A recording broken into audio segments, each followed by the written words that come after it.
Marvel Studios Force 25 Season 2, Episode 1, The Shadow Company.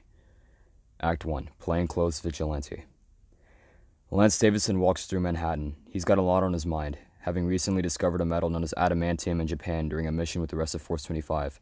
The 4 members of Force 25 that it went saw this metal as a new player in the hero game, one to keep a close eye on. Lance wasn't the only one who'd made this discovery, and confided in his fellow hero, Sam Wilson, who'd been told about a government discovery alongside due to what was called a celestial in the ocean. However, Lance was pulled out of his own mind as he walked past an alleyway. Two civilians seemed to be getting into a scrape with each other, and one pulled out a knife.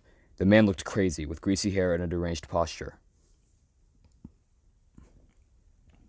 What's his deal? Lance asked himself as he slips into the alley. Hey, put the knife down. Be smart. You don't want to do this, Lance yells to the assailant. The man looks at Lance with an annoyed expression, before turning to face Lance. How about I attack you then, since you want to be such a hero? The man says, before flipping the knife into a reverse grip and trying to slash Lance with it. Lance easily dodges this and attacks back, putting the assailant on the ground in one hit. Being a hero has been my thing for pretty much 12 years, Lance says, and attempts to disarm the man, but is cut across his right hand as the assailant squirms in protest. The cut draws blood, but it isn't deep. Lance kicks the knife away, knocks out the attacker, and goes to help the man he just saved. You alright? Cut it close back there, Lance says, reaching out his left hand to help the man up. Yeah, I'm cool. Thanks, the man says in a very stilted tone. Lance smirks and narrows his eyes, almost disappointed that the man didn't catch the pun. However, he digressed, and nodded before walking away. As he exits the alleyway, he pulls out his phone and texts Audrey, the chief of police, letting her know where the attempted stabbing was and to send a unit. Act 2, Game-Changing Info.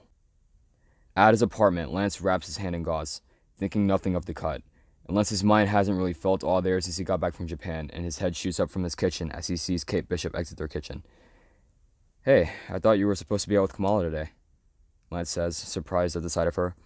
Kate shrugged. Well, I was, but Kamala canceled. Said something about having to interview another moderator for your fan account, she says. It's kind of crazy that I know who runs that account now. It almost feels like forbidden info, Lance replies. Kate chuckled at this, and she sat down next to him, gazing into his eyes before following his gaze down to his hand. Hey, what happened? She asks, as a look of concern appeared on her face. Lance shrugged, and he explained what happened in the alleyway. Kate scoffs and rolls her eyes. I'm not gonna lie, ever since we got back here to New York, things have felt different. Like this isn't the same city we left, Kate says.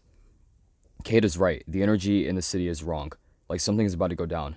Like there's some sort of void, and everyone can feel it. Just then, there's a knock at the apartment door. Lance starts to get up, but Kate tells him to sit down as she stands up and walks to the door. Opening the door, she sees a wide-eyed Connor Campbell standing in wait. Hi, Kate, Connor says politely. Hey, Con, come in, Kate says happily.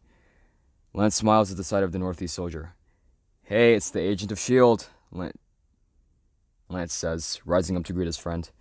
Yep, I'm here talking to the wounded spider. Unless the gauze is for show, Connor says, gesturing to Lance's hand. Lance smirks and just says that it was a small cut. What's going on, Connor?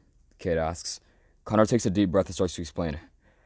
I was at the S.H.I.E.L.D. HQ this morning and I found something out. AIM, the company that I helped S.H.I.E.L.D. fight alongside NYPD some months ago, is a shadow company, and they're using their semi-legitimacy to cover up some big things, Connor says. Kate's jaw drops slightly and her eyes dart around as if she's trying to rationalize what it could be. Do you have any idea what it could be that they're covering up? Kate asks. Connor shrugs, saying that it's most likely another company, and they funnel their tech and resources to that company since the DODC partnership fell through, I think, Lance says. Connor squints and nods. It's entirely possible, he replies. Lance crosses his arms and with a stern and a determined tone says, Okay, let's take some time to get ready. We can't do this wrong.